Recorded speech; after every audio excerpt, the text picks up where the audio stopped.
जो धर्म स्थल है वहाँ पर उस स्थल पर उसी धर्म के लोगों का कब्जा है, चाहे वो पूजा पाठ करते हों, चाहे विपश्यना करते हों, चाहे बहुत सारे धर्म का जो अपना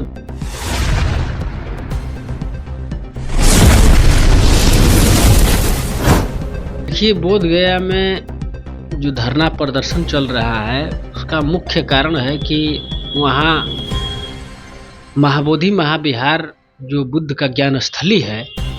वहाँ पर ब्राह्मण धर्म के लोगों ने कब्जा कर रखा है। तो पूरे देश पूरे दुनिया के बौद्धों के बीच ये बातें चर्चा में चल रही है कि किसी भी धर्म का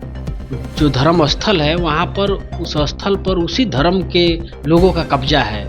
चाहे वो पूजा पाठ करते हों, चाहे विपश्यना करते हों, चाहे बहुत सारे धर्म का जो अपना धर्म स्थल है उसका उसी धर्म के मानने वाले लोगों का कब्जा है, वहीं अपना जो भी करना है वो करते हैं। लेकिन बोध गया महाबोधि महाविहार के अंदर जो बौद्धों का बुद्ध का जो ज्ञान स्थली है उसके ऊपर ब्राह्मण धर्म के लोगों का कब्जा हो गया है।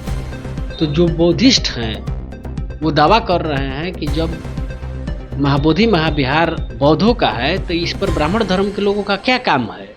और ये बात 1949 में महाबोधि टेम्पल एक्ट नाम का एक्ट बना करके और नेहरू के द्वारा जो इंटरलिंक गवर्नमेंट का जो प्राइम मिनिस्टर थे, first prime minister of India, उन्होंने उस पर ब्राह्मण धर्म का कब्जा कराया। और उसमें उस एक्ट में लिखा हुआ है कि उस एक्ट के तहत 4 बुद्धिस्ट होंगे, 4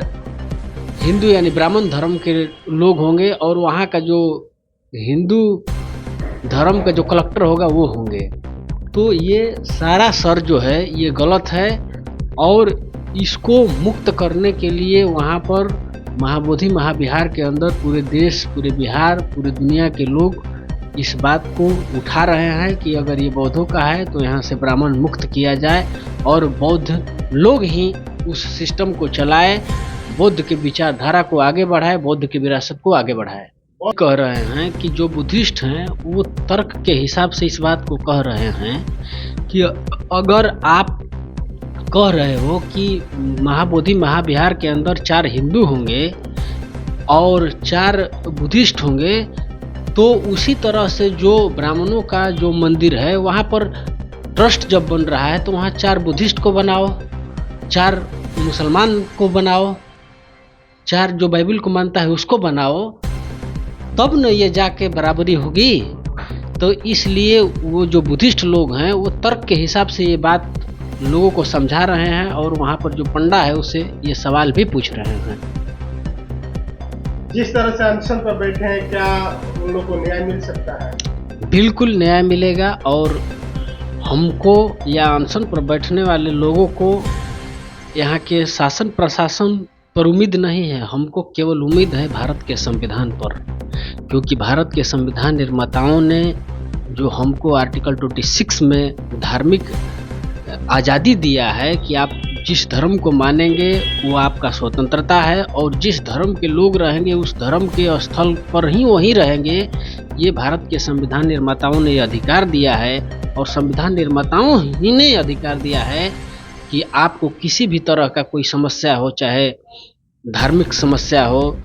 चाहे राजनीतिक समस्या हो या आर्थिक समस्या हो, आप शांतिपूर्ण तरीके से संवैधानिक रूप से धरना प्रदर्शन करके सरकार का विरोध करके अपने समस्याओं को समाधान कर सकते हैं। तो मैं भारत के संविधान के या समस्त दुनिया के जो बौद्ध भंते जो हैं वहाँ अनशन पर बैठे हुए हैं वो शांतिपूर्ण तरीके से भारत के संविधान के द्वारा जो रास्ता बनाया गया है उस रास्ते के अनुसार अपना आचरण कर रहे हैं शांतिपूर्ण तरीके से,